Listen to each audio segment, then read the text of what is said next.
We are your home theater and AV questions answered. This is AVRant. Want your home theater or AV question answered by Tom and Rob? Send it to question@avrant.com. Welcome to AVRant. I'm Tom Andry, and I'm here with Rob H. Infinite Gary.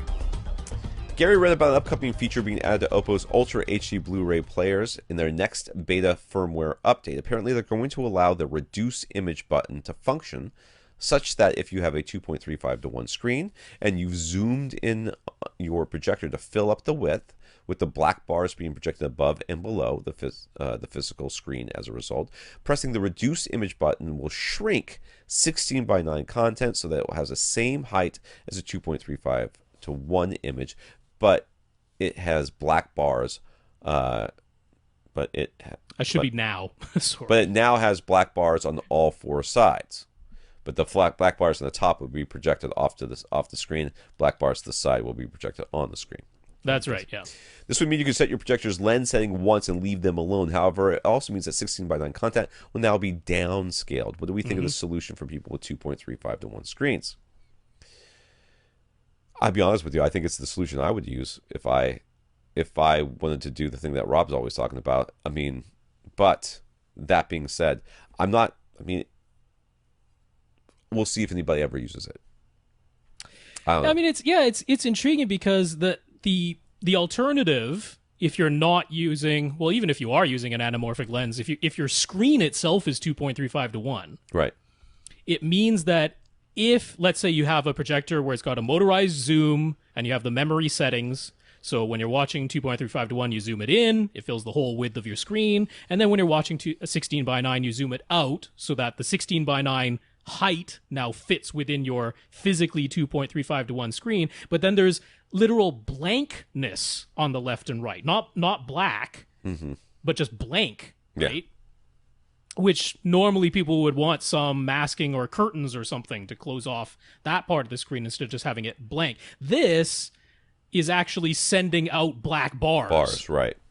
Right, so it is actually filling your whole screen at all times. It's just when it's 16:9, it's filling the sides with. Now, how different is that really? I mean, it's projected black bars versus nothing projected into that part of the screen at all. And I mean, your right? pixel density is not as high either. And it is lower resolution.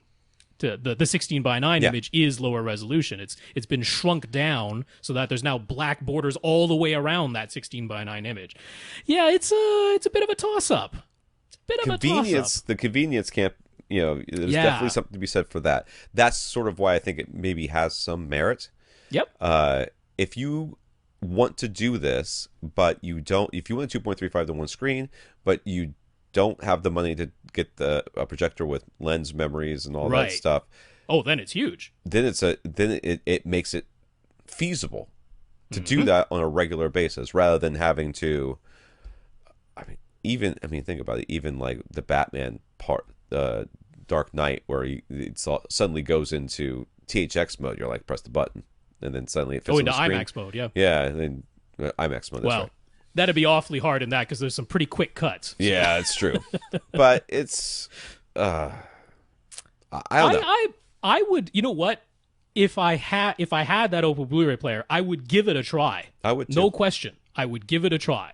Yeah. Because it might be pretty pleasing to be able to do that. Yeah. I'm not against it. I'm not against it.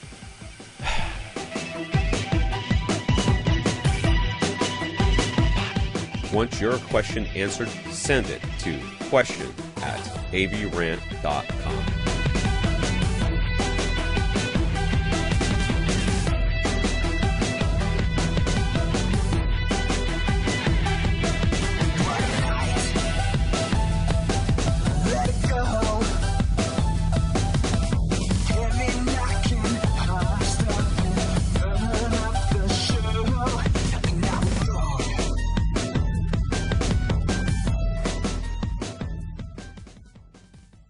This is AVRant.